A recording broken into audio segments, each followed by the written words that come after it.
Little disclaimer, I don't know much about vehicles and I'm honestly doing this so that I can learn. So if you have anything to correct me on or even want to give me more information, then please do so in the comments below. I'm always willing to learn. That's what this is all about. This is a 1972 Land Rover Series 3. Land Rovers are off-road British vehicles manufactured from 1948 to 1985, produced by the Rover Company and later on the British Leyland. However, the Series 3, such as this one, was made from 1971 to 1985 by the British Leyland Company. It was the first mass-produced four-wheel drive with doors and a hard roof if that's what you preferred. The 1972 Land Rover Series 3 short wheelbase models, which we have here, has a 4-cylinder 2.25-liter engine which increased ever so slightly from the previous model by raising the compression of the engine from a 7-to-1 to 8-to-1. The longer wheelbase models had a 2.6-liter IOE 6-cylinder engine. This Land Rover could pull about 70 horsepower at 4,000 RPM with torque of 120 pound-per-foot at 1,500 RPM. The vehicle also came with an alternator where the previous versions before had a Lucas generator.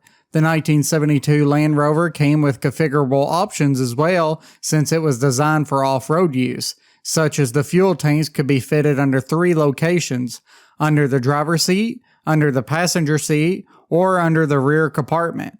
That means that you can have 3 locations for the fuel tank, and it could hold up to 35 gallons of fuel. The exterior of the vehicle didn't change much from the previous versions and has a non-rusting aluminum alloy body. However, it did add a plastic grille over the previous wire mesh. The headlights had new trim pieces, and the spare tire is also placed on the hood of the vehicle. The interior of the car changed from previous models, however. The plain metal from Series 2 and 2A was replaced by modern plastic, and at the time this was seen as a luxury. The doors are very plain and simple with just one switch, and I'll be honest, I did some research and I can't quite tell what it is. The windows go from side to side, and from research I saw a lot of people DIY'd a window locking mechanism, so I don't think it's that. So if you know what this is, let me know in the comments below. The door handle seems very rustic and almost military-like, which also seems to be the theme of this 1972 Land Rover. We see the speedometer on the left-hand side of the dash behind the wheel, with 3 lights. Green represents your oil pressure, blue represents your high beams, and orange for your coolant. Then on the right side, you have your temperature and fuel gauge, but below that there is a little orange light that says charge. I would figure this is how you know when your battery is charged with your new alternator. Then further right, you see the high beams, the fog lamps, and so on with these neat looking switches that you wouldn't find in today's automobiles. On the floor in the middle, you'll find things such as your gear shift, 4-wheel drive, and so on. Nothing spectacular here.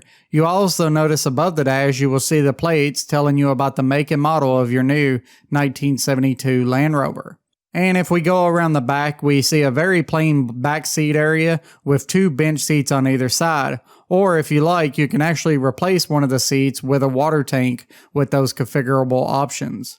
And finally, on the roof, you'll be able to see the handles to remove the top if you like as well. The 1972 Land Rover goes for about $30,000 up to $50,000 on AutoTrader and CarMax. Now, let's get it out on the road and test drive it.